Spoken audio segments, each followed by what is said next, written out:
everyone, welcome back to another episode of But Why the Podcast, and today we are talking about a game that has been around for 10 years, Minecraft. As always, I'm Kate, I'm here with Adrian. Hey, how's it going? And Matt. Hello. And the first question of the day is, did you play Minecraft, and what do you know about it? I'll go first. So I've talked about it before, how my mom's brother, my uncle, kind of got me into a lot of different video games. I remember him trying to show me Minecraft when I was younger, and I just didn't get it. And I felt so bad because like he could just feel that I just wasn't getting it, and he was just so passionate about like building all this cool stuff, like with my aunt. But I was like, what? This looks dumb. I don't like this. Can we go back to playing WoW, please? Like this is fun. So I just kind of just never really went back to it. I know that it's culturally significant. I've played it, but I haven't played it since that one day I played it when I was probably like 15, and I just haven't touched it again. I now refer to it in like other building games like Ark. I always refer to Ark as like it's like Minecraft, but with dinosaurs and better graphics. So that's kind of my extent of using Minecraft in my life at the moment. So I will say, are you saying that you made your uncle feel like you're going to feel if your kid doesn't like Dragon Ball Z or Star Wars? Yeah. I mean, not to that level, but like I can definitely tell I disappointed him, and I was like, oh shit, I'm sorry. I think he was just ready for me to like go help him farm stuff and like do all this stuff, but I just wasn't about it, man. Like this is all blocky. Like this is dumb. That's how you made me feel when you didn't come back to play Ark with me. That was fun. Good. Hey man, I tamed a lot of dinosaurs. Okay, I did stuff, and graphics were better in that one. So yeah. So don't you dare, don't you dare, Matthew. Relative. Matthew, don't you dare, because I didn't go to class and I was there that whole 8 hours when we were getting raided. You know where that doesn't happen? Minecraft. Okay. No, it does. Apparently it does, from what I'm told. It does. Well, would it be as epic as No. fending off those people? No. I don't think so. So I'm in the boat with Adrian. I don't get this. I know it's relevant. I know people like this. I can't get past the graphics look horrendous and awful, and I'm like, I'd rather just go play with Legos than like some virtual reality, a brick-looking thingy-bobbers. And I'm also like, I could play Ark. That's an updated system with dinosaurs that I can build on there. That's all everybody tells me, versus my dinosaur that looks like a freaking block. I don't know. I know people love this, and I know people play it a ton, and the people still play it, and I know it's been used for so many things, and I'm just like, yeah, I don't get this. Yeah, no, the kids that I work with in the high school and the middle school, like, I mean, there's like a Minecraft club where like some of the middle schoolers get together and play Minecraft. Like kids love this stuff. Not that Kate, I'm saying that you don't like this because you're a kid, but I know that Generation Z loves Minecraft still, like to this day, and I just don't understand why. And they could have like, hey man, like I feel like going up to him like, hey man, you want to go play another game that's like this, but better? And that's how I feel with Minecraft. Do you want to go raise a baby pterodactyl for 31 hours with no sleep and then have it die horribly in a raid after? Yeah, that sounds like a good time. I mean, that's better than whatever I saw from Minecraft. What do you even do in Minecraft? I think that's what we're gonna learn today. Yeah, that's build what we're gonna what? learn today. You're in like a little world by yourself, just like congratulations. No, I built a house out of bricks, and it looks like a prison. No, I actually it's all built orange. I yellow. built a giant fucking library like in Beauty and the Beast. Thank you very much. That was my entire Well, of course goal. it did, because they're all bricks, so your books were just squares. No, that's not. No, Matt, that's not how any of this works. It's just not. Oh, man. It's not at all. So, as you can tell, I'm going to be leading this episode. You're going to be defending Minecraft against bricks. I don't have to defend it because Minecraft makes enough money to defend itself. So what's the difference between Minecraft and me building a house with bricks outside? This thing makes money? People pay for this? One is virtual. There's money behind Minecraft? There's a lot of money behind Minecraft, and a lot of it has to do with the way that they've licensed out the product. And I'll get into it. Cool. But anyway, tell us about Minecraft. I love Minecraft. I got into Minecraft when I was an adult. I think it was like my sophomore year of college. I started playing. This is a game that I'm gonna reference Legos in a bit, but it's essentially Legos, but it's limitless. It's not restricted by how many you can have because of how the world is built and how extensive it is. Um, Essentially, you can mold the entire world. So you're loaded into a pre-generated map, and you can mess with everything. You can mess with mountains, you can mess with hills, you can build them. It's crazy. It's fun, and it's also a game where I would be like, oh, I want to build on this land, and then I would spend the next 8 hours clearing out a mountain. And I didn't realize that time had gone by, and I would just lose time and it was done, which is very similar to what happened when you were farming resources in Ark. You would just keep doing it. Like it anyway, I do agree that Minecraft is geared towards younger audiences, and that's where Minecraft has found a lot of its niche. It's kind of how it's found its groove, because as we're going to talk about, Minecraft has been able to be utilized in the education space, specifically because of the physics and mechanics that go behind the game and how the in-game physics work. So as we go into the history, Minecraft is a sandbox video game created by Swedish game developer Marcus Persson and released by Mahjong in 2011. Minecraft is a 3D sandbox game that has no specific goals to accomplish, allowing players a large amount of freedom in choosing how to play the game. However, there is an achievement system that is built into the game. I'll use Ark as the reference point, similar to Ark. You're generated into a land, you can play however you want. There's really nothing built into it. Oh, there was a goal in Ark. It was to kill everybody else in Ark. Really? Yes. Adrian can confirm. That is how you play Ark. That's the only way you play Ark. That's why PvE servers are dumb. That's fair. That's fair. I was on that PvE server for a little bit, and it was boring. Why was it boring, Kate? Because I didn't have the fear of death. You have the fear of death in Minecraft? Huh? Yeah. So the thing is Minecraft, you're not just there by itself. Like, so you can be loaded into an area like a village with other people where you do have sort of like raiding mechanics and interactions with others. On top of that, the environment in Minecraft is also really, really it's filled with PvE mechanics. So there are things like, there's a monster called a creeper that if you get next to them, they will blow up. I think it's like 8x8, so it will demolish everything. And like most things that you build, if a wall comes down or the ground comes down or the foundation is, the water will start rushing into your area. It'll ruin the rest of your things. Like, there are mechanics where like you do have to worry about those types of things. So what does this water look like? Because it's all bricks. Yeah, it's like slants. It's like little ramps, depending on where it goes. Like, you can look up water. Like, so one of the funnest things in Minecraft is figuring out how to have water flow correctly. And it's also one of the most annoying things, because I tried to build a pool one time, and you essentially transport water in buckets, and when you drop water, it has one stagnant brick that fills, and then it slowly ramps off. And so whenever you're trying to fill a location, you have to figure out how to place those buckets in the correct order, in the right space apart, to actually fill it completely. That's one of the problem-solving mechanics of like using it that a lot of people use for educational purposes. So gameplay is in the first-person perspective by default, but players have the option for a third-person perspective. I played in third person because the first person was just weird. The game world is composed of rough 3D objects, mainly cubes and fluids, and commonly called blocks, representing various materials such as dirt, stone, ores, tree trunks, water, and lava. Lava is really fun to play with. The core gameplay revolves around picking up and placing these objects. These blocks are arranged on a 3D grid. While players can move freely around the world, players can mine the blocks and then place them elsewhere, enabling them to build things. The game is virtually infinite and procedurally generated as players explore it, using a map seed that is obtained from a system clock and a time of the world creation.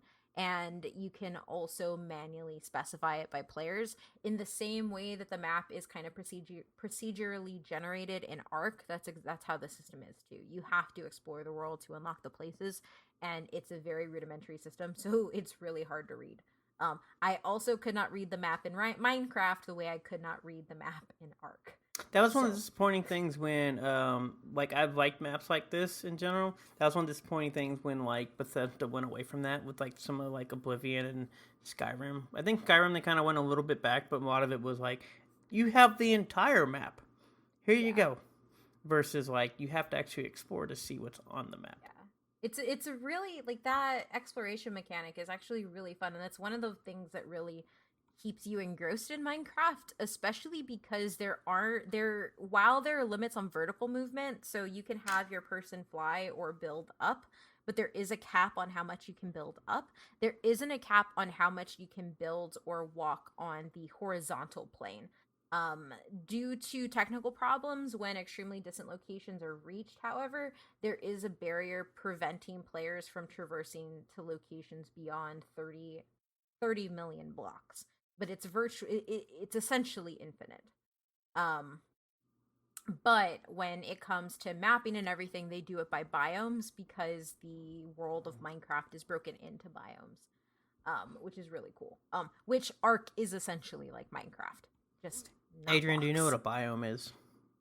I learned that one time during one of our episodes in the past. Kate was so graciously explained what a biome is.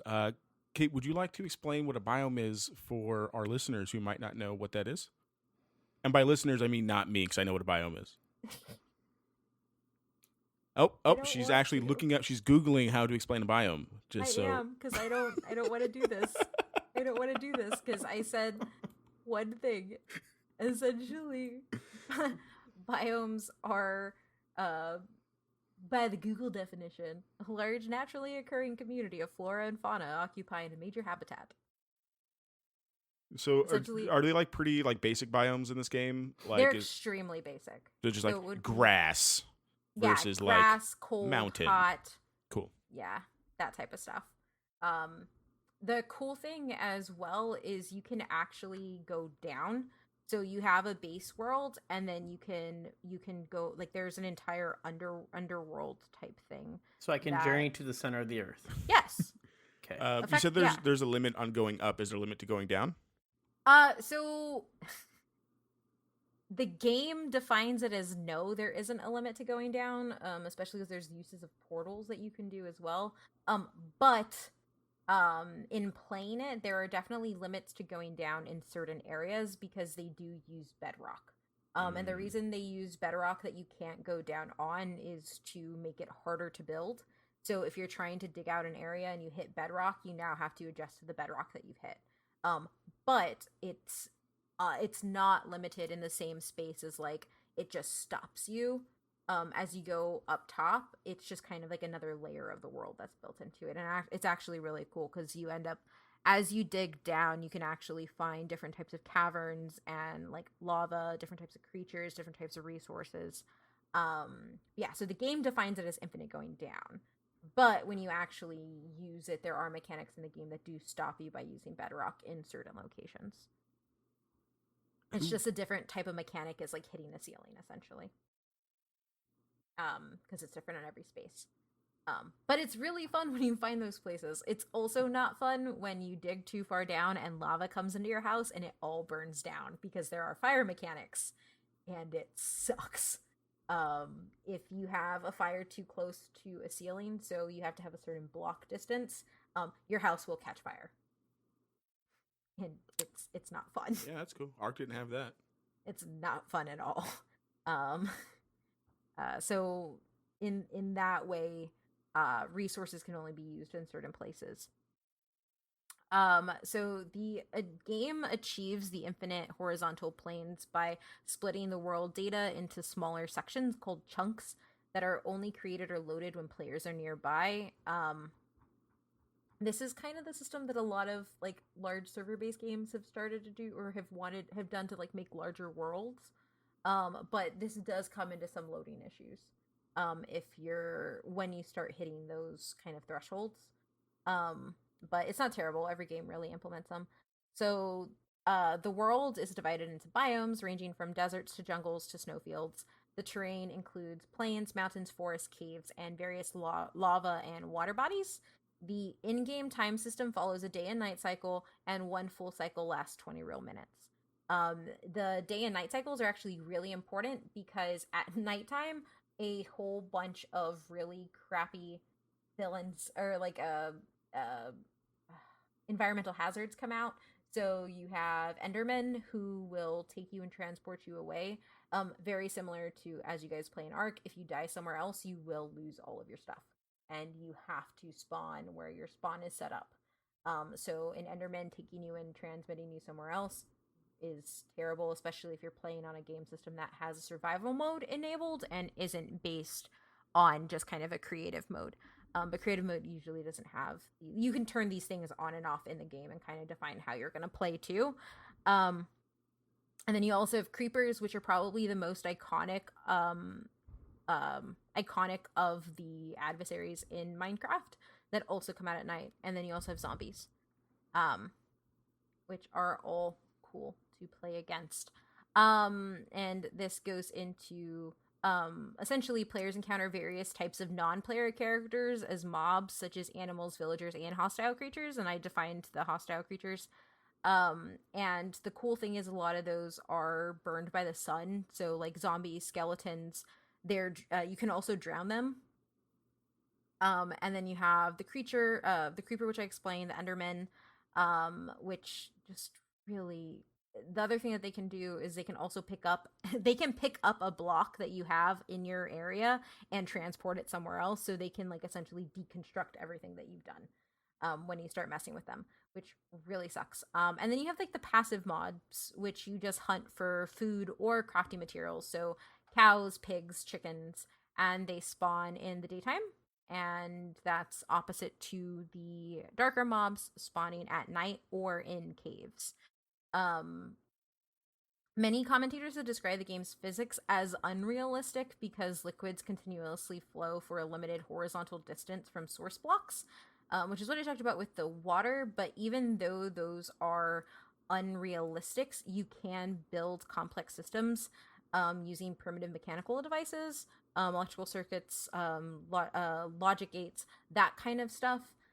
Which is why it's used and implemented in an educational setting, because it is toned down and it does use a lot of problem solving. So as much as people don't like the way that the actual physics of transmitting a bucket of water works, the actual in-game physics of it facilitates a lot of problem solving, especially in younger kids. Minecraft also has two alternate dimensions besides the overworld, which is where you're loaded into. You have the nether and the end. I've only, the end came out after I started playing, or after I stopped playing, but the nether was there. So the nether is a hell-like dimension accessed via a player-built portal, and it contains unique resources that can be used to travel great distances in the overworld. So essentially you go into the nether to get resources you can't get on top, and then utilize those resources on top to expand your play. And then you have the end, which is a barren land consisting of islands.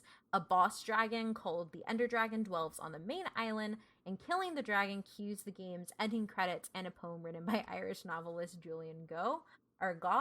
And I have never reached that. I forgot that this was a thing. I actually texted my brother. My brother said, yes, it's a thing, and the dragon's really hard to kill. And the game ultimately consists of 5 game modes: survival, creative, adventure, hardcore, and spectator. And all of these can be adjusted with different difficulty system settings of 4 different levels. Survival mode is just Minecraft crafting.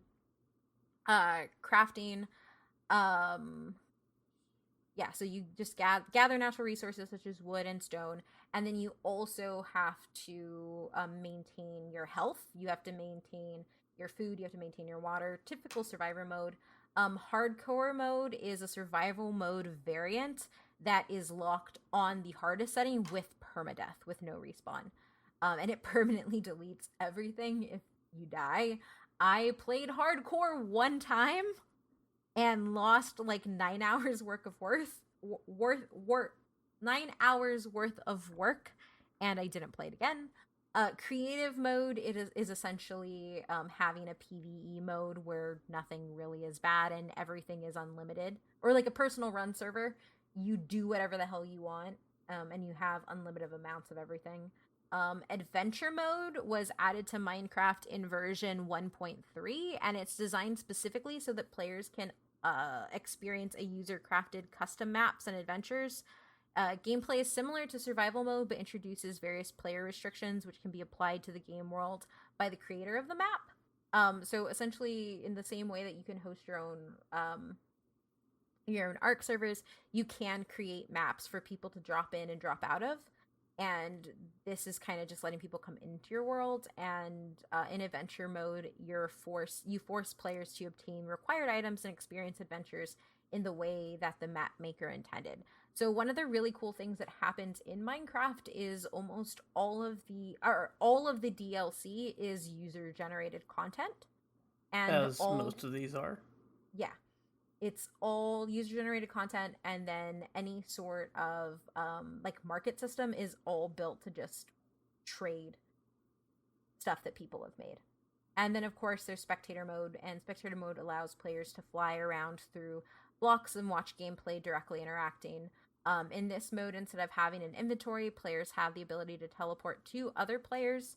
It is also possible to view from the perspective of another player or creature, and this game mode can only be accessed within the Java or PC edition of the game. And then you have multiplayer, which I talked about, like I said before.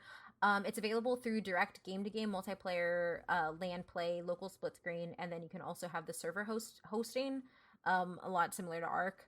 It enables multiple players to interact and communicate with each other in a single world, and players can also run their own servers. Single-player worlds have a local area network support, allowing players to join in and out locally. And then Minecraft multiplayer servers are guided by server operators who have access to server commands to set up restrictions. And then multiplayer servers essentially have a wide range of activities, with some servers having their own unique rules and customs. But this is also where you kind of get like that raiding mechanic and those larger aspects of the bigger survival games. Do you have any questions about the history? No, I mean, this sounds basically your straightforward survival game. You have one where you can do whatever you want, one where you basically, it's like living life, and then you have one that's generic, it's hard, and then one that basically is customized to where you kind of make a venture out of it. To me, there's nothing groundbreaking. Obviously, I don't remember in 2011 if that was groundbreaking per se. It was groundbreaking in 2011. Because I'm trying to think, because there's a lot, because as much as we reference ARK, there's a lot more than just ARK that were survival games and when they came out. Because, I mean, Rust at this point might have been coming out as well, depending on things. Because what we do forget is, I believe 2016 is actually ARK. And that had already been out for about a year. The first survival game is Unreal Worlds, and that debuted in 1992. Okay. Well, I'm talking about just in this time frame, but yeah. Yeah, I mean, no questions until like about why those really. I mean, the history seems pretty straightforward. I mean, it sounds like there's like a lot more stuff to do in the thing. I think when I think about ARK, the first time I loaded into ARK, I got eaten by a raptor, and I was like, "Oh shit, I don't want that to happen again. How do I do this?" And then when I played Minecraft, I can chop down trees to make something stupid. I just didn't get to all this cool stuff, and I think just because of like the area that I was in, nothing came and attacked me and like killed me immediately to make me think that there was going to be anything more than just building blocks on top of blocks and then getting water buckets, which is like fine. It's just not my kind of game. So I'm interested to see and like about why those, like how this thing makes a bunch of money and how it's still going after all these years. Yeah, that's been one of the... Oh, I was going to say to your point, Matt, Terraria is the one that comes out in the same time and it's Minecraft's main competitor is Terraria, and then Rust doesn't come out till 2013. Okay, so 2 years after. Yeah. But yeah. But no, I get it, and I know there's some fun stuff, and I've seen people do fun stuff, but I can't get over just blocks and blockheads and blocks.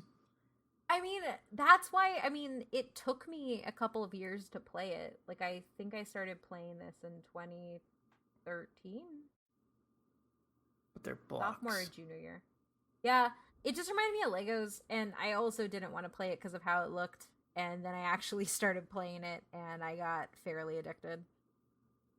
So. But they're blocks. and they're fun. But no, Okay. everything else seemed pretty standard for a survival game and whatnot. Cool. So from here, we will get into the But Why Those after this. Hey everyone, do you like But Why Though? Well, the Podcoin app is a podcast player that pays you to listen to this podcast and every other podcast that you like. Just get the Podcoin app on your iPhone or Android and start listening today. It's free and super easy to use, with every minute you listen getting you sweet, sweet coins. It turns your podcast listening into charity, or if you're like me, you just get some Amazon or Starbucks gift cards. I use the Podcoin app to do all my podcast listening now, and I love it. Seriously, just go get the Podcoin app and use invite code BUTWHYTHO, BUTWHYTHO, and you'll get 300 extra Podcoin just for signing up if you use our code. That's 300 Podcoin just for signing up for using code BUTWHYTHO. Go ahead and give Podcoin a try today. So for the But Why Those, the very first one is indie devs. And the reason I'm classifying it as indie devs is Minecraft is one of those games that went from pretty much obscurity, guy just having fun making, into it made its creator one of Forbes billionaires. Ultimately, the game was created by Marcus Notch Person, who began developing the game as just a project. It wasn't even supposed to be something large. At the time, he had visualized an isometric 3D build game that would be a cross between his inspirations and had made some early prototypes. Minecraft itself was first released in May of 2009 as a developmental release on the TIG Source forums. So Minecraft gets its start with other coders. It gets its start with people who are making games, and it's not necessarily like made for the public. And this is known as the classic version. Further milestones, dubbed as Survival Test, InDev, and InfDev, were released in September 2009 and then in February 2010. Although the game saw updates in between, and the first major update to the game, dubbed the alpha version, was released in June of 2010.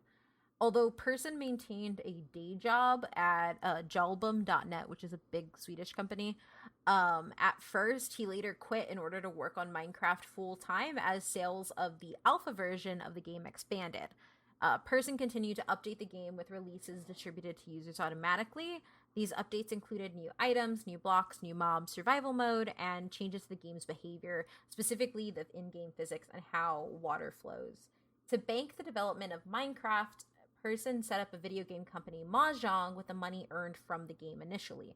In December of 2010, Person announced that Minecraft was entering its beta testing phase, and later that same month,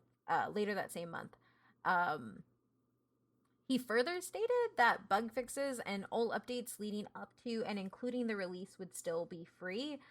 This is very similar to like the alpha testing stage and the beta testing stage that we get in a lot of games now that never actually come to fruition and become a full game.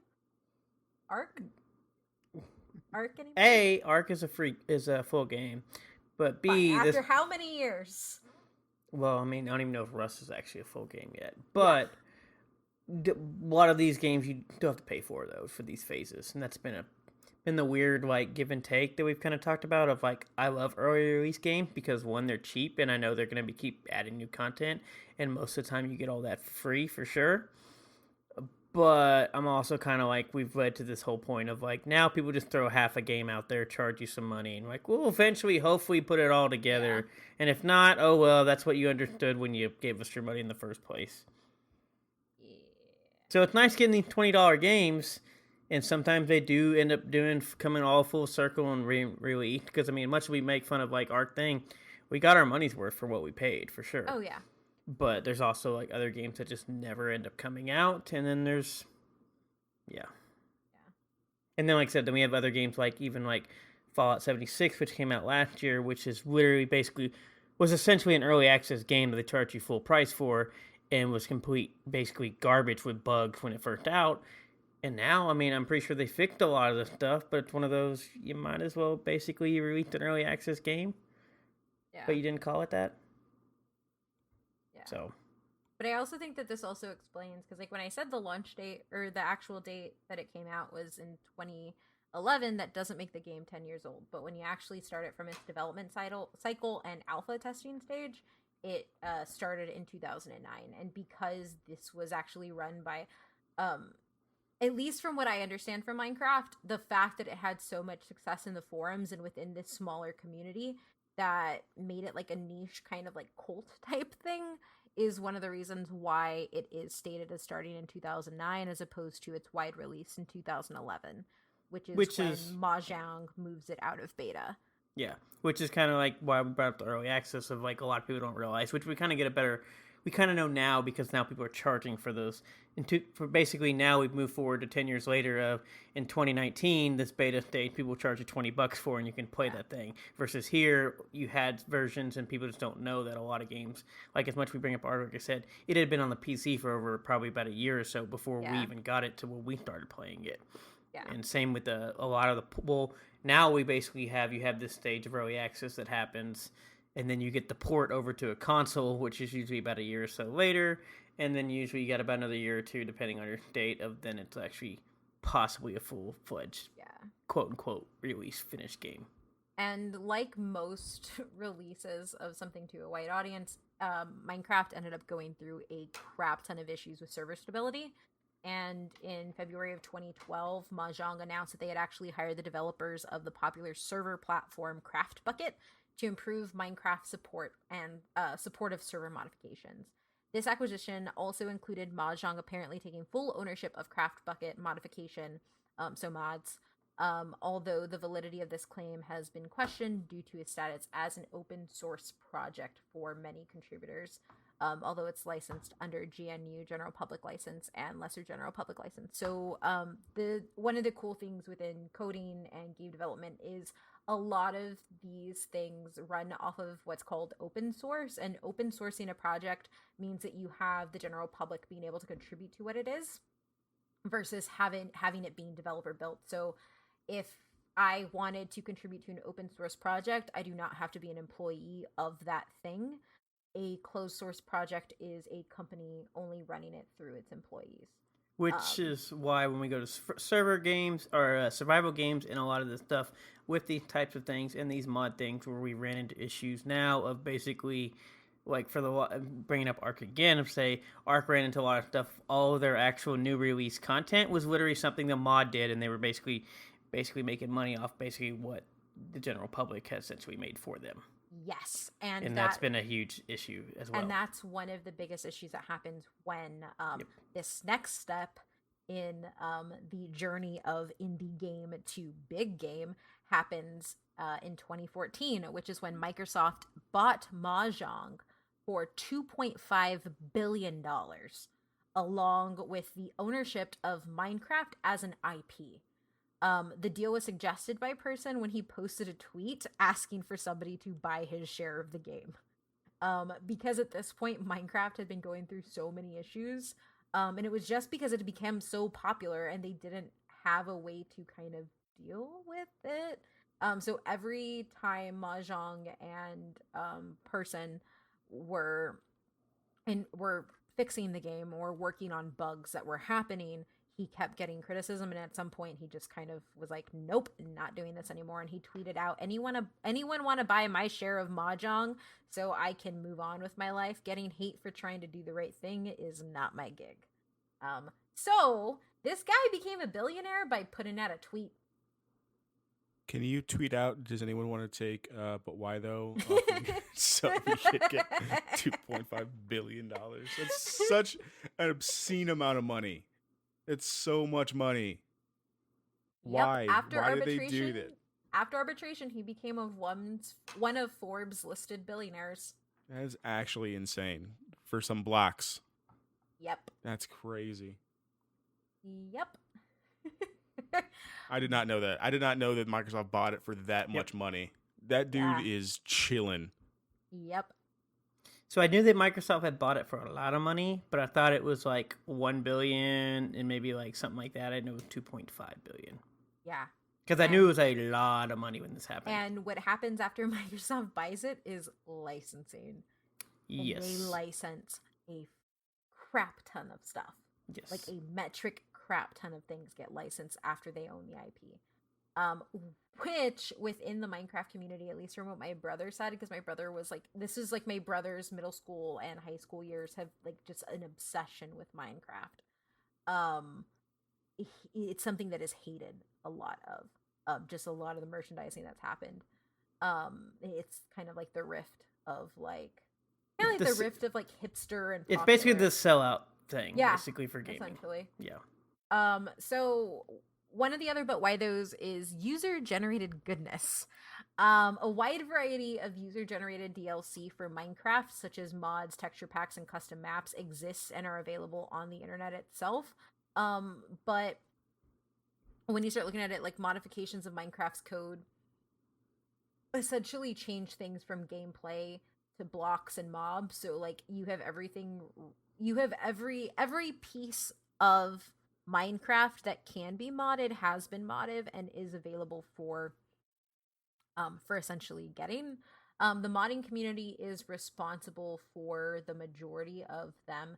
So there have been mods to Minecraft to make it Pokemon, to make it Portal, to make it the Hunger Games, to make mods easier to create and install. Mahjong announced in 2012 that it planned to add an official modding application programming interface. So they essentially launched an actual API to deal with this.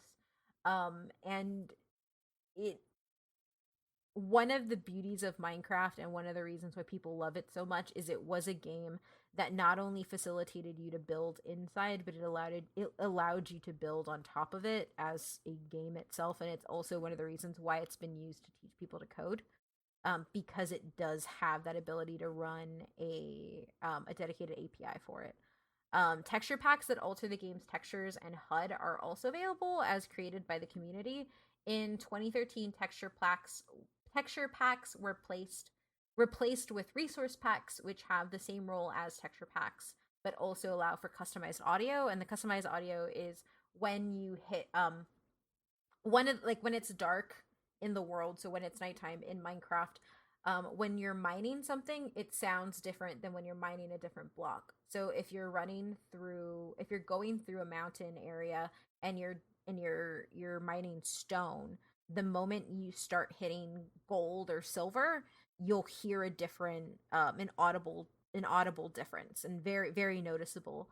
And so you can essentially change those cues, is what I'm trying to say. Players also create their own maps, which are often contain specific rules, challenges, puzzles, and quests. This is where adventure mode comes in. And in 2012, Mahjong added that adventure mode. Mahjong also added customized blocks, which were created specifically for custom maps. And in 2016, Mahjong added 2 new versions, Repeat and Chain, of classic command blocks, which were also created specifically for a custom map. The piece where people don't like Microsoft is Microsoft also ended up building an internal market within the system, which essentially sold people's work, with Microsoft taking stuff from it. Well, sadly, everybody's been doing that too. Like, people hate the Bethesda did the same thing with the mod community of Fallout for the most part. Yeah. So essentially, there's an internal marketplace that's run through like little villages, and that's where you essentially buy and sell, and Microsoft gets a lot of money from that. That's what I was wondering. Like, where are they making the money at if, like, all this stuff is just so... Okay, that makes sense, I guess. Yeah. And then they're also making a lot of their money from their spin-offs, which is another but why, though. Minecraft has been spun off into a lot of different things. The first and most well-known being Minecraft Story Mode. Minecraft Story Mode is essentially an episodic spin-off game developed by Telltale, RIP, in collaboration. Oh, no. Oh, no. in collaboration with Mahjong, was announced in December of 2014, consisting of 5 episodes plus 3 additional downloadable episodes. The standalone game is narrative and player choice driven and is released on Microsoft Windows, OS X, iOS, PlayStation 3, 4, Xbox 360, and One, and was available for download in 2015. So story mode is great. Yes. Only reason I say that is so I've actually seen and watched some of this stuff, and especially the way they've done it with like the crowd, or they've done it with been able to do with crowd and join. They've implemented into like a streaming, either be via Twitch or conventions. We've actually saw. I think they released one of the last episodes per se. I think was at whatever it was RTX one year. We saw the new when they released the story mode for this, and it's actually relatively really enjoyable to watch and play along with. But yeah, But not the only anymore. Minecraft I have. Experience I got. Why? Because the graphics are better? Just the way, yeah. One, just the story. I'm story. just kidding. The I'm just graphics kidding. are Just giving you a still hard time because terrible. the graphics are That better part is in I the story don't. mode. There's a lot of games that I just don't care about graphics. On one part, I think they say some games take a lot of heat for graphics, but this was one I could never get over. There's just so much yellow blocking, and I just didn't care. Dude, how do you think I feel? I'm thinking back, and I'm like, I think this like might be like a subconscious way, like why I didn't like this game. Because I'm like doing some research and stuff. Like you have to like texture pack, you have to like some texture packs to get to do like a colorblind mode. You know how much stuff just runs together in this thing now that I'm looking at pictures? That this game is not actually meant for might me. be why you didn't like it. It's not because I'm thinking about it. I'm like, yeah. He was like, oh, go mine this thing, or like go do this thing, and I was like, this not what you asked for. You're like, no, that's this, and I was like, well, fuck, man, it's all blocks to me. That are all relatively. That's what I'm saying. They're all blocks. So the blue block is water, but the red block is lava. But I am looking on Reddit, yellow... and some people did make texture packs for this, so the open source stuff was good. Yeah. I don't know how much that stuff stays in there because Microsoft has stuff now, but at least in 2014. It all stays in there. So there is a lot of it essentially that is completely free because of it. It's weird. So I was trying to look up like the specifics of it, but it's really murky. So there is a lot of stuff that is free from player to player, and then there is some stuff that is microtransaction based. But it's kind of murky on what is and isn't, and I think it has to do with when Microsoft took control. So like stuff that is supported from a certain time point to a certain time point. But if you're listening and you know the answer to that, please at me so I can know the answer to that. But it was actually pretty hard to kind of figure out. But I do know it is one of those things too, is when the game was built, it wasn't built like Assassin's Creed, right? Like they didn't need to put in a colorblind mode because it was supposed to be user generated. And because it relied on user generation from the moment it was first brought out, that's why you had to deal with it. But it also meant that if you did not know this going into buying the game, you bought the game and then was like, well, I can't see anything. Yeah, I think that's a big thing too. Like I played this like when it came out because I remember my uncle being excited about it coming out. So like none of this back in my day playing Minecraft, none of this cool stuff was there yet. But it's cool like that they added all this stuff in there. And that I think like the bigger thing is like Microsoft is like letting them keep making this stuff because they can easily be like, no, it's our turn to do all the stuff, and we're gonna roll out stuff and update stuff. Is that really cool when Microsoft said, hey, we'll take 10% if y'all just want to keep adding stuff? I mean, we don't have to do work, but we get 10% from whatever you do. Hey man, I would gladly live off of that. That's the best job in the world. Hey man, when you make $2.5 billion off of it, you gotta make your money back somewhere. But no, like I said, story mode's about the only thing of Minecraft that I played, or I guess not even played or experienced, and I actually enjoyed it. Because it also doesn't involve any of the survival things. You're literally just watching a world that has already been built, and you're watching people move through it. Yeah, and it's still hideous to watch, but I mean, there is a narrative. It wasn't bad. It said you do get choices, and depending on how you play, whether you choose your own choice or you have like a crowd of some sort choose the choices, which can be good or bad. It's a really big thing in the Let's Play world. Yes. It's an extremely big thing there. Which I was going to let you talk about a little bit more before I go into like the actual voicing of the people, because it actually is pretty cool people in there too.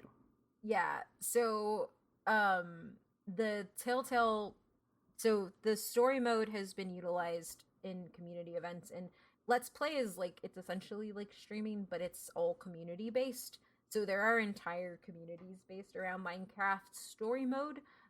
And people have also built out their own story modes too. In addition to the existing story mode that Telltale put out, you also the user generated content that is also replicating that, but in a different in within their own pieces.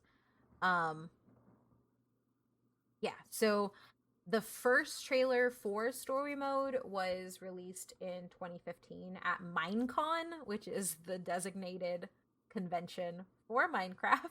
That's when you really know you made it, Adrian. Yep. Yeah, right. And when I tell you where it was held later on in the But Why Those, it wasn't tiny.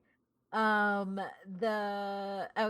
it revealed the game's features. In Minecraft story modes, players control Jesse, who is voiced by Patton Oswalt and Catherine Tabor, who sets out on a journey with his or her friends, depending on who you choose, in order to save their world. Brian Posehn, Ashley Johnson, Scott Porter, Martha Pimpton, Dave Fennoy, Corey Feldman, Billy West, and Paul Rubens all have parts in the cast. Did you want to talk more about the voice actors? What? Did you want to talk more about the voice actors? I just knew Patton Oswalt played also Jesse for the most part. And it just didn't seem like these other people I do know. I couldn't tell you exactly Paul who Rubens. Yeah, I was like, I just can't picture them, but the names look familiar. I'm not the best person for voice acting like you all are, because you're anime stuff or whatever thingamabobbers that you people do. Paul Rubens is Pee Wee Herman. Yeah. Yeah, once again, didn't care for Pee Wee Herman. Yeah, I thought. I mean, I thought you were going to talk more about like this cast, which is like. I was going to say that it was a good stacked cast, but I was letting you people actually talk about it. It's a good stacked cast, but I only know Patton Oswalt. Yeah. Well, I knew Corey Feldman. Ashley Johnson. Yeah. Martha Plimpton sounds familiar for some reason. Billy West. Corey Feldman. Yeah, I said Corey Feldman. Yeah, that's what I'm saying. Like, I do know some of these people, but you guys are going to go, they played my 17 animes that I watched that I do give no shits about. There aren't actually that many anime voices in here, Matt. Doesn't matter. I was waiting for that. There are people voice actors exist outside of anime. No, they don't. Yeah. You, sir, are something else entirely. But Dave Fennoy is actually a really big voice, especially when it comes to video games. He's in like State of Decay, Crackdown, Darksiders. Like, he does a lot of those things. He's also in he voices Lucius Fox in the Batman games. And yeah, he does a crap ton of stuff. Yeah, he's like the only one out of like the big names, or outside of the big names that I know. Yeah, I don't know if Adrian, there are any that stick out to you. Outside of the ones that you've mentioned, I mean, Ashley Johnson does a bunch of stuff, and she's also like on Critical Role, and she's done a bunch of like voices for like video games and stuff. Yeah. But yeah, I mean, this like would make me want to play this game, if anything, just for like the voices, because I'd like to see like this cast kind of like interact with each other voice wise. Yeah. Dave Fennoy was also Krell in the Clone Wars. Oh. Yeah. And he voiced World of Warcraft as well. He did Fallout voices. He's done a lot. Like, actually, I really like this dude. But it's also I was gonna say, like, this seems like more of like a video game cast than it does like a anything else cast. Like, this is like a legit video game cast. Yep. And then, in addition to the spin-off, you also have Minecraft Dungeons. Minecraft Dungeons is a planned dungeon crawler game that was announced in development at Minecon at 2018, so it hasn't come out yet, but it's set in the Minecraft universe, and you'll be able to play alone or up to 4 people, and it's just going to be generated dungeons from Minecraft. And then you have... We going full MMO in Minecraft. Pretty much. That sounds like a complete ripoff, but and then you have Minecraft Earth, Minecraft Earth is an upcoming AR game that was announced by Microsoft this year in May. And the game's going to allow players to interact with the world and build Minecraft-style structures and objects that will persist and can be modified by other players. The game will implement resource gathering and many other features of the original game in an augmented reality setting, and the game is planned to be released in beta this summer. So the difference between virtual reality and augmented reality is virtual reality, essentially when you put on the headset, you're entering a completely different reality set up by the game. Augmented reality is like Pokemon Go, or not Pokemon Go. Yeah, it's like Pokemon Go, like where you not Pokemon Go. There's a game where you I haven't played Pokemon Go forever. Essentially, augmented reality means if you hold up your phone, you still get the background of the restaurant that you're at, but you see something else on top of it. Yeah, that's Pokemon Go. That's Pokemon Go, right? Yeah. Pokemon Go has that. Yeah, Pokemon Go is augmented reality, where it's still reality, but there's something else existing in that space that is changed. Yeah, I was going to say, because like virtual reality for Minecraft sounds fucking awful. Yeah. I get to pick up blocks. Yeah. These Augmented yellow, reality ugly makes it sound blocks. a little easier to kind of deal with. So I looked at like the announcement that they made, and essentially what it's going to be like is you'll be walking in the real world and you can build structures, and then as you move from the real world, you can also see stuff other people have made, interact with it, and that kind of stuff. So you get to be a virtual reality construction worker. Augmented reality construction worker. I think it would be fun. But if you're able to see like all the cool stuff that other people have built, I think that's kind of cool. Yeah, I guess like I think it's really cool. Build like a giant Pikachu in your backyard, but it's going to be out of blocks. Yeah, have you seen the stuff that people have made out of blocks? People make cool stuff. Yeah, like making pretty cool stuff. Because, like, on a small scale, blocks seem terrible, but when you actually start building up and out into larger pieces, you can build out full pictures. I mean, that's all pictures are. It's just lots of little blocks. They're like tiny pixels. There are also mods for Pokemon, by the way. You can make, like I said earlier, you can make an entire world that is just Pokemon. Are they all block people Pokemon? Can't see. People have to come into your house to see your Legos, though. People can see your Legos. Well, but it's not even people just coming over to your house to see your Legos. It's Legos are finite. Like, if I buy this Lego set, I buy it, and unless I go completely against the instructions, I make this thing and that's it.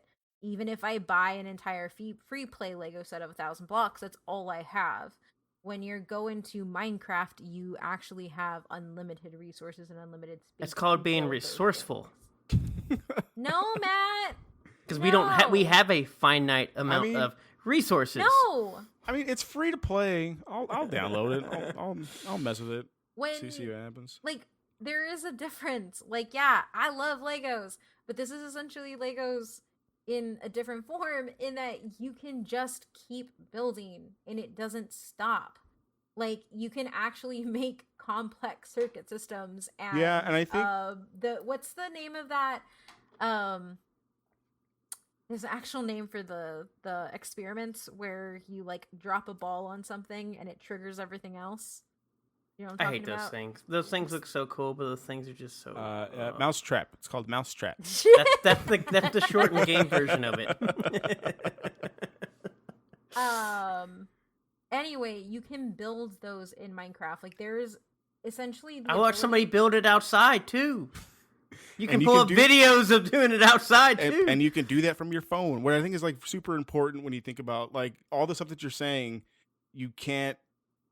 You've worked in education, man. You need resources and space to do those things. Yeah, but you can just do it from your phone, which I think will be an important like teaching tool to do those complex systems when you can just do it from your phone and you don't have to like. Man, them kids are gonna be on Instagram and Twitter. They ain't gonna be looking at your damn lesson plan.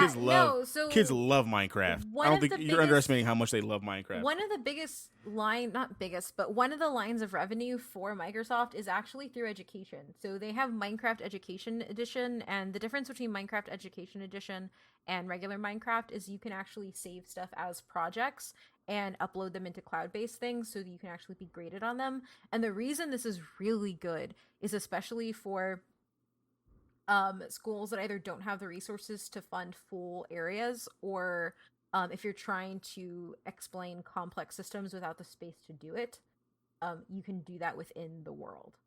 This is actually a really valuable teaching tool, and it's been adapted into a lot of classrooms across the country, but specifically in the Netherlands. Like, the Netherlands have embraced this in a completely different way. It's just picking up with the US, but it's in a lot of Netherlands school systems, or not the like Scandinavian school systems. Minecraft is actually an integral part of their educational system, because it does work in science classrooms, math classrooms, that kind of Right. stuff. So in January 2006, Microsoft announced a new tool for education called Minecraft Education Edition, which was released that November. Minecraft has already been used in classrooms under Minecraft EDU. That's an actual website that actually houses projects that you can go look at. You can also, kind of like Blackboard or Canvas, in a school system, like it's essentially like a CRM that runs Oh, I all hated of your Blackboard. projects and stuff. Blackboard was But terrible. that's essentially what also happens at Minecraft EDU. It helps you run projects for your students. And this is implemented around the world in order to teach kids core STEM arts as well as poetry. I don't know about the poetry piece, but all the stuff This that block, I looked up. I say, this block is yellow. Anyway, Matt, it's been used a lot to help get kids more involved with STEM and actually have them with on-hands projects that you can't do otherwise, especially for lower income areas.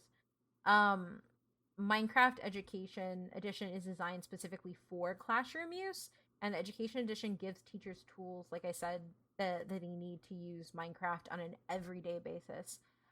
There are a few differences between regular Minecraft Education Edition, like I kind of mentioned before. The main concept is the same. The game is an open sandbox world. The students' characters in Education Edition are able to retain characteristics. Students are able to download the game at home without having to buy their own versions of the game. So essentially, the school buys the license, and then the license is then given to students, which is actually really good because it does help with those cost barriers that come to things like books and all those other things. Like, this doesn't replace books, but essentially, like, I use like using that as like a lot of times in educating, kids have to go out and buy educational products themselves, which is really hard on a lot of families. But now that we live in a world where everything is connected, most homes have some sort of computer, and you don't need high operating power to run Minecraft. Which is one of the reasons why having a free license to give to your kids is really important. Um, Beyond that, the large difference is that students can take in-game photos with the camera item in order to show their projects, and these photos can, like I said, can be stored in an online notebook for the students. The online notebooks can also be shared with other students, and it can be shared across licenses. So different school districts, different schools can actually collaborate and share project progress.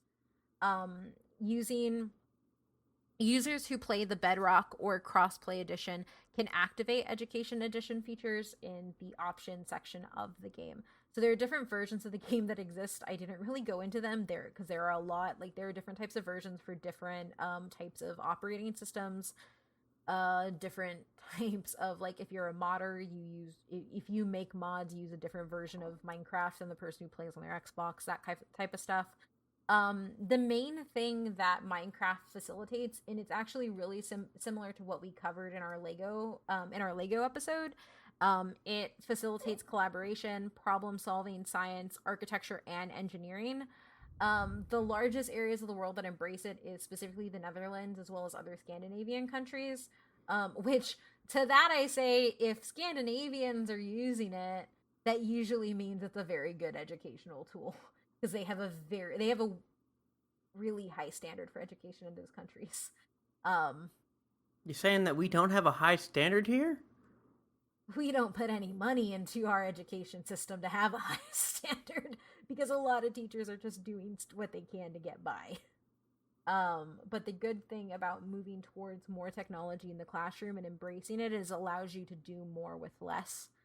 Which is what a lot of these countries have done and realized. And it's starting to pick up in school. Like, if you look at Minecraft Education, like some of the recent launches and the Microsoft platform, all of the stories that you'll have are from American school systems.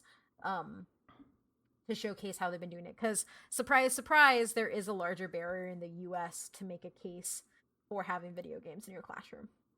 Yeah, it's not bad. It's like $5 per student, Mm-hmm.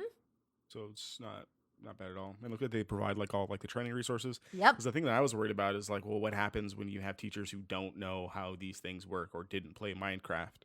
But look at they provide like literally all the resources. All it takes is from school to pay $5 for the kids. So It's extremely accessible. yeah, super accessible. And one of the big things that it teaches, and this is kind of like a life skill that the game has been used for, and it's something that survival games in general you learn, is resource management. Hold on, what? Resource management. Hold on, what? I'm bad at it. But you don't see it talked about a lot. You see everybody talk about the ability to create complex systems within the game, make circuits, all that type of stuff that I've already mentioned. But resource management is actually really critical in early childhood, because it prepares you for later on. For what? Because why? Because you need to manage your resources, Matt. Can you please stop so I can keep going on with this point? Once children become thoroughly engrossed in Minecraft, they begin to start calculating the cost of their resources. And this facilitates their ability to manage their resources, save, and this is a real life applicable skill that a lot of people don't know, myself included. Yes. For example, wood can be acquired by hand, but it's faster to use an axe. However, all of those tools will eventually wear out, necessitating even more resources, and the child begins weighing the economics of labor and resources as they seek to craft a whole bunch of recipes that are found in the game. So you learn, it's the basis of every survival game, right? Like an axe harvests wood, but it may harvest stone, but it harvests it slower and deteriorates faster. You have a finite amount of resources that you can use in a certain area, and you have to go to different areas. Essentially, this is a life skill that is actually really hard to teach in classrooms because you don't have full setups that support it. Like giving a kid, I'm going to give you 5 pixie sticks and I'm going to take 2. Like, it works, I guess, kind of, but it's not like actually putting them in an environmental system that makes them use these types of things in the brain that actually trigger effective resource management. Yes, which, by the way, as much as I gave you all a bunch of crap in the last section of understanding things with resources, of having limited resources and everything, obviously the educational stuff does, and the main thing of like doing all that, and why I mentioned that was because of resource management, which obviously having all of this whole thing, which you have people need to understand of this whole thing, we give people unlimited resources of, that's just not how things work in the real world. And so why to do the extreme example of Legos, if you have a limited number of Legos, you be resourceful. In general, there is, no matter what you need to learn, eventually the economics of labor and resources. So the other thing that it's been used to do outside of like in classroom teaching, so far as like in-game teaching, it's also been used to teach coding. And so essentially Minecraft has also teamed up with Hour of Code campaign, which inspires children to begin coding and creating. So they've utilized their ability of having this like really big open source network of creating mods to actually start teaching kids to code. As technology has been advancing rapidly over the past years, the way that it's worked is as Minecraft has gotten into the Hour of Code campaign, they've made sure to be giving kids the proper tools for education to kickstart their enthusiasm in learning to code. And both the Hour of Code campaign and Minecraft has made coding seem extremely fun and entertaining with a very familiar blocky feel. And Hour of Code is run by code.org, which is a nonprofit dedicated to expanding access to computer science in schools and increasing participation by women and unrepresented minorities in computer sciences. Our vision, I took this from their website. Code.org says, our vision is that every student in every school has the opportunity to learn computer science, just like biology, chemistry, or algebra. Code.org provides the leading curriculum for K-12 computer science in the largest school districts in the United States, and Code.org also organizes the annual Hour of Code campaign, which has engaged 15% of all students worldwide. The top-down view of Minecraft provided in the tutorial for coding gives players a feeling as if they are doing something. If a player has noticed that they have done something wrong or messed up, they can fix it by going back and looking what they did wrong. So essentially you have the code as one piece that they're interacting with, and having the top-down view of the world, they can see the code enacted in real time. And that's how they kind of like go in and fix. Yeah. So because of Minecraft's origins and how it kind of came up with being based on how people use it and people generating their own things, it's kind of facilitated the ability to do stuff like this, which I don't see that happening in another game. Like, I can't think of a game that would actually fit to this because it is so simple. Like, I don't know how modding works really in like Fallout and stuff, but like I don't think you can replicate like a Fallout modding process within like an hour of code thing like this work. Yeah, with it being basic, I think this is like the perfect way for its basicness to like be probably the biggest benefit is it's just easily like accessible to this education sphere. Because as cool as like Ark and as cool as like making, you know, Thomas the Train show up in Skyrim instead of dragons, like it's got to be a lot harder than doing that, like the same thing in Minecraft. Yeah, I can't think of, and I'm sure you could, but as easy as this, I can't really think of any. Because I also think too, like to what you both said about like this being like kids play this, kids love this. I definitely think there are a lot of adults who love it, but I think that there's an accessibility of having it be so simplistic that at least like looking at like the amount of people who played at that time and like my brother's experience, like this is some of like the first like gaming it since gaming addiction is a thing. This is like the first time for a lot of kids that like you're now teaching Adrian that they actually had a game where they got like a level of immersion and kind of like obsession with it. Yeah, for sure. It's the only reason why like Minecraft is still relevant in my life. If I wasn't teaching, I don't think I would like deal with Minecraft really outside of that. But it's really gotten into the education sphere, and I'm interested to see if my school has any plans of like making it bigger than just like an after school club. Because I think it'd be beneficial to have. Oh my god, am I gonna start the Minecraft club where we actually learn stuff? Oh no! Look what Could you be did. possible. Look what you did, Kate. Look what you did. Well, you're already an esports coach. I Like a know. big It's the natural progressions. Yeah, so other but why though is that it's everywhere pretty much. Mahjong has received offers from Hollywoods to make TV shows. I don't really know if that would work, but I guess story mode's already a TV show for the most part. It's an interactive TV show. Netflix is making those now. Yeah. I don't No, know if they we need are. that. Netflix is, I know, Netflix is but I don't know if making we choose need your that own for adventures. Minecraft. I mean, I guess I keep thinking. I'm thinking if I need that, I guess kids would like that. I guess like an Well, interactive Minecraft thing on Netflix. Well, Matt, like you sat and watched that in the thing. Is it not the same? Like, do you not get the same feeling? I guess choosing A on your phone to make it happen on the big screen versus like choosing A on your controller at home to make it choose that on a TV screen, like as a TV story. No. Why?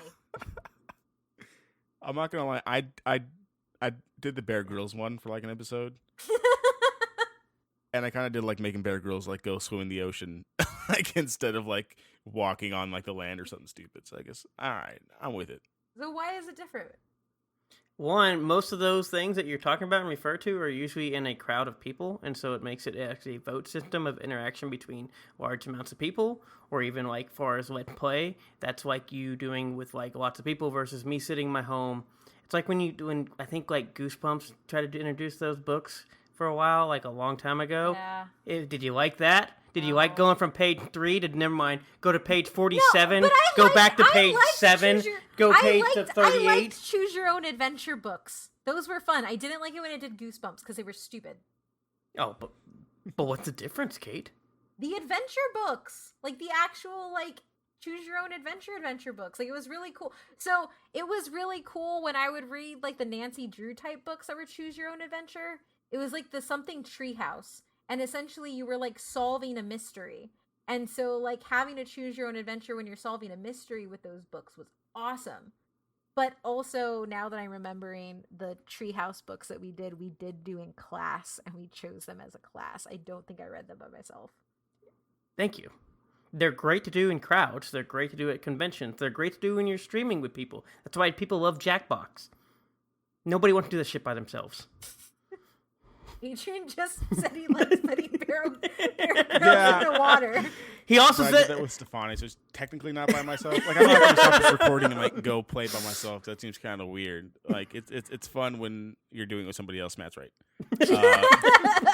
But given that there are like kids who do this in groups anyway, there's an application for it. I still think.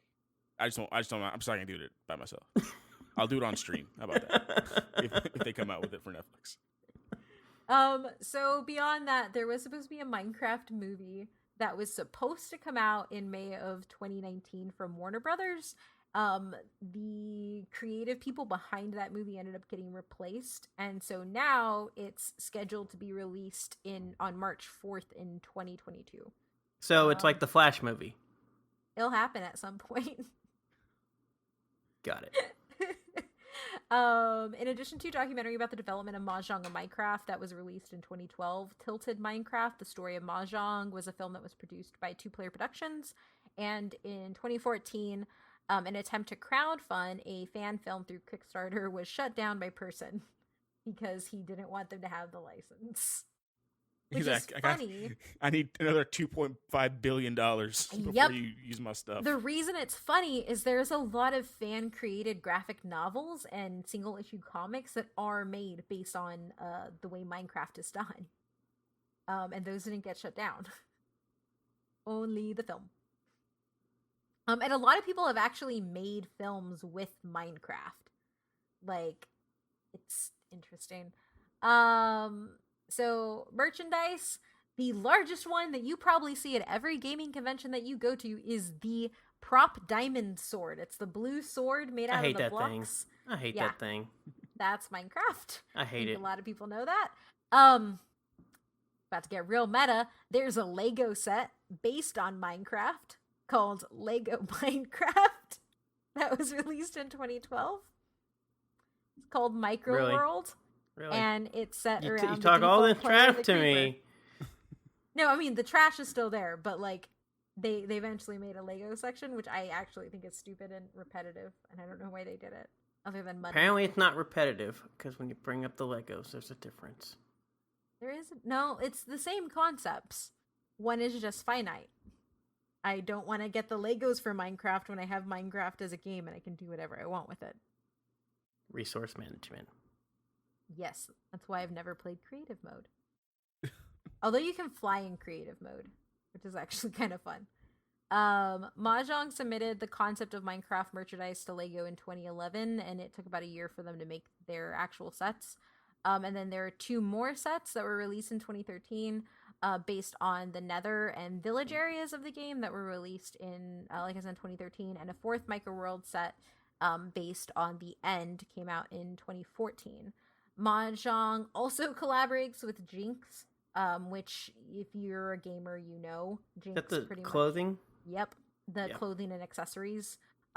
They own that licensing from Minecraft and Microsoft. They do foam pickaxes, toys, and all the clothing. And by 2012, they had made over $1 million just in merchandise sales, specifically t-shirts and socks. In 2013, Mahjong signed a deal with the Egmont Group, which is a children's book publisher, to create Minecraft handbooks, annuals, poster books, and magazines. And what it actually just came out this week is a trade paperback of the Dark Horse comic. You want to say like what the week is? The week of June 3rd in 2019. Man, there's an episode. There's a date of when our stuff is uploaded. They're fine. There is. But yes, no. Also, like, how many of our listeners are going to go, like, get the Minecraft trade paperback? I heard influencers were a big thing, and that is now my new goal, is to be an influencer. So I can walk around and tell everybody, how much I'm of an an influencer I am. I influence people by being an influencer. But for some perspective, the people who make Hellboy also make a Minecraft comic. So, there you go. Yeah, but I saw that last Hellboy movie, so what's really the difference? That doesn't count. That's Lionsgate's fault. That's not Dark Horse's fault. But is it not really? Because the guy who created Hellboy, which would then be...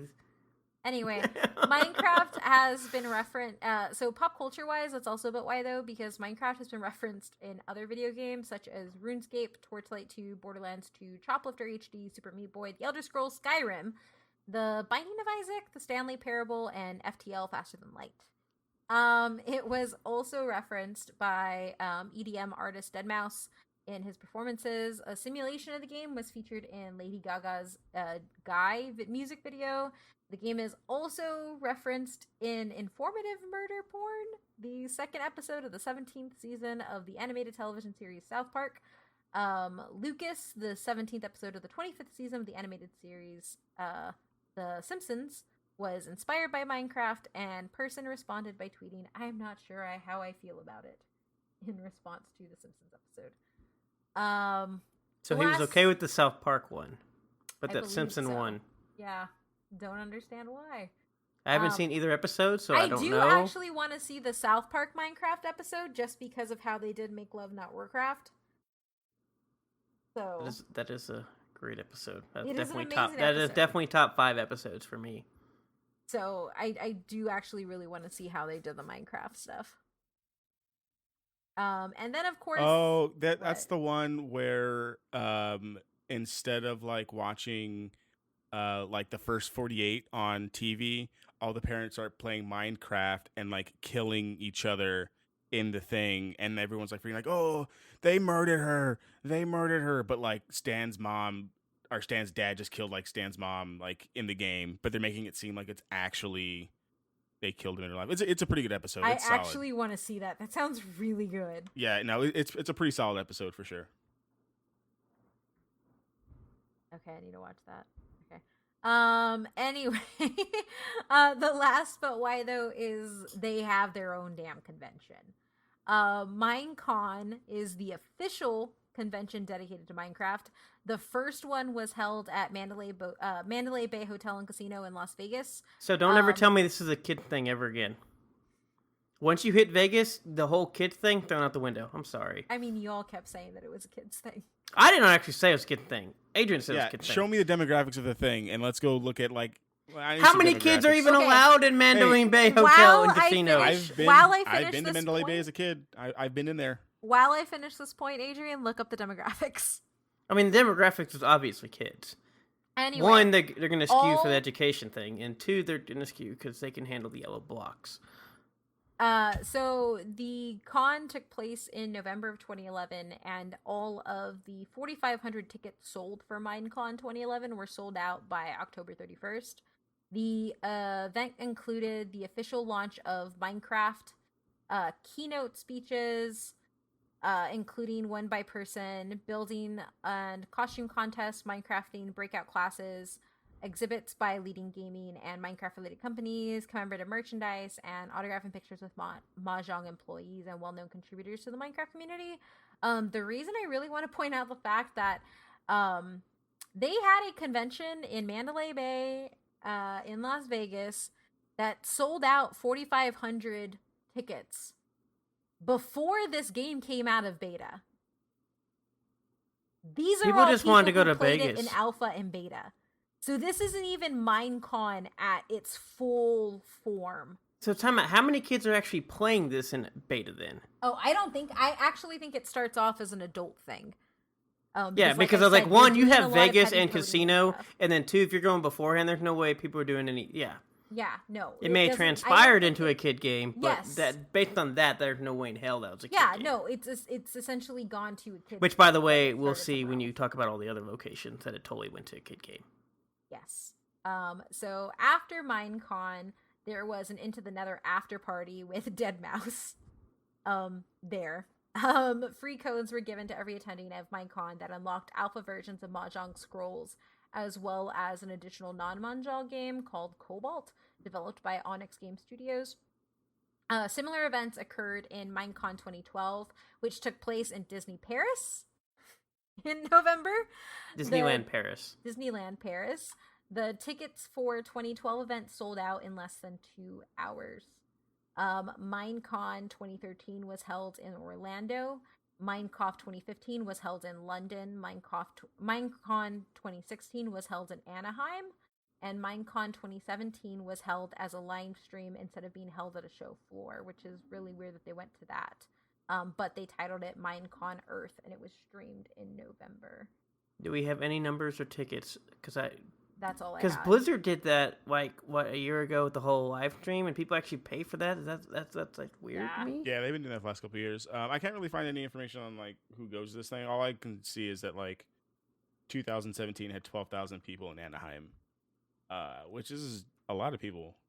For one game.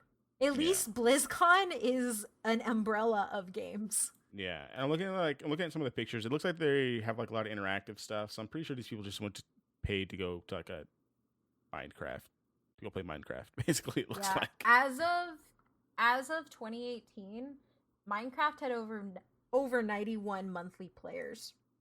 91 million, sorry. I was like 91. Wow, they're doing great. Had Amazing. over 91 million monthly players. yeah, they're killing it. $2.5 billion well spent. No shit. But yeah, so when it hit over 91 million, it was that's when it hit Game Pass for Microsoft. And a lot of people started playing it, or a lot more started playing it too. Yeah, because Game Pass is like amazing actual deal. Yeah. But yeah, so that's all I have on Minecraft. Hopefully I've changed some minds. Adrian, it at least sounds like you now want to get it with your kids at school. Don't put that evil on me, Ricky Bobby. No, I just mean, like, I see the benefits of it. I just don't know if, like, I say, like, I watch a lot of kids play it, but I don't think that they're using it to, like, this extent of all the educational benefits, which I want to change.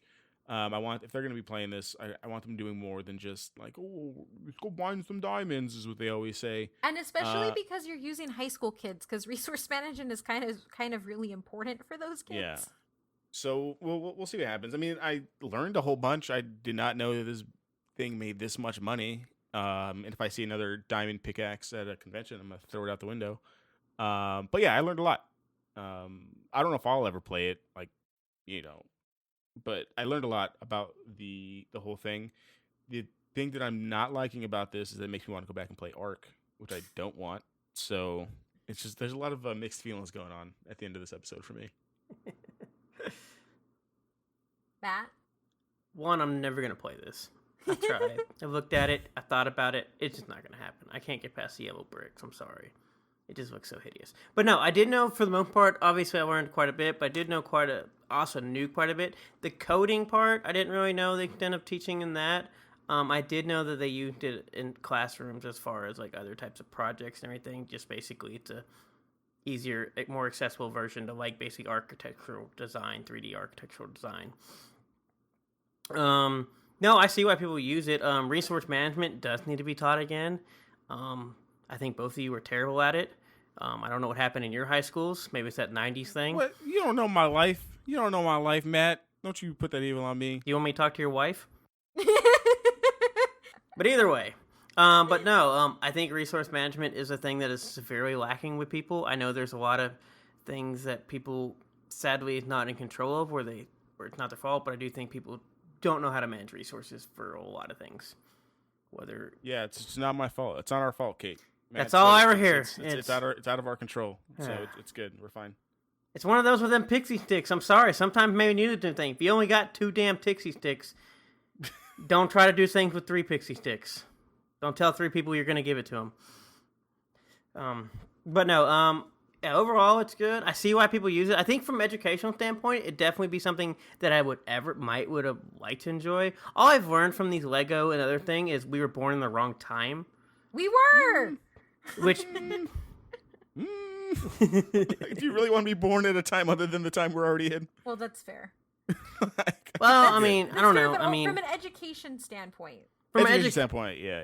Yeah, because as much as we talk about teaching and stuff of kids, like our education system's terrible. We have a problem whether it be teachers who still think it's 1984, or we have teachers that just don't have actual training stuff that can do it, or teachers that don't want to do training. We have kids who just don't understand things, and it's pretty bad of just in general.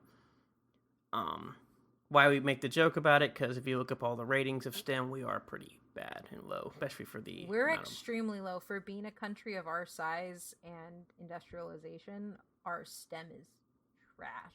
I think we're in the 50s, I think, in science, and like our 50s and 60s in math. I think the 40s in science, like rated out of all countries. But I'm still not gonna play it, especially for like a fun thing. I'll go play Ark and ride a dinosaur. It looks so much better. You can ride dinosaurs. I don't know if you can ride dinosaurs in that game. I have no idea, but I would assume that there is a Jurassic Park mod somewhere. I can go play the Jurassic Park Lego game. How about that? Or the actual Jurassic Park theme park game, which I really wanted to get. They've been adding a lot of stuff to that. It's been really cool. But no. I see the value. I know the importance. It's still weird that it's been 10 years to think about, honestly. Yeah. I don't know if that's a good or bad thing at this point, but still. Yeah.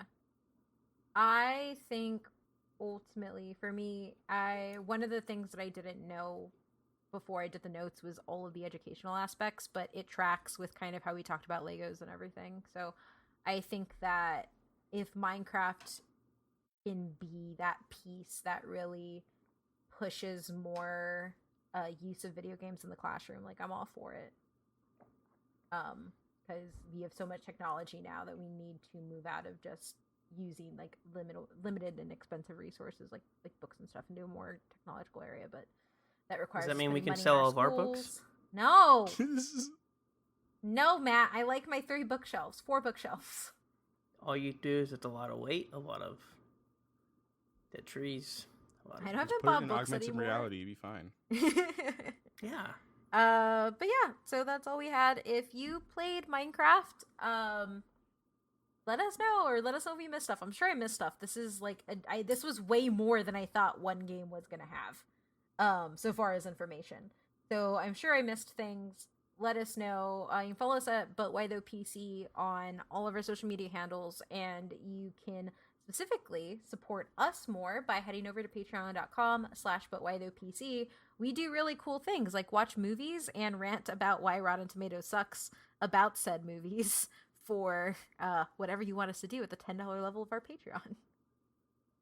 Yeah, we've transitioned from hating the movies to defending the movies from people who hated them. It's been a real nice progression. It's been a real roller coaster. No, I'm pretty sure coming up later, people will realize that, and then we'll be back to hating the movies. You're not wrong. And you can access all of those wonderful episodes at the $3 level. So head on over and support us a little bit more. It really help keep our costs down on our side. But yeah, thank you for listening, and you can find me at OhMyMythRandier on Twitter. Adrian? Yep, you can find me on Twitter at Superruiz93, SUPERRUIZ93. Matt? I'm gonna go find one of them swords and throw it out the window.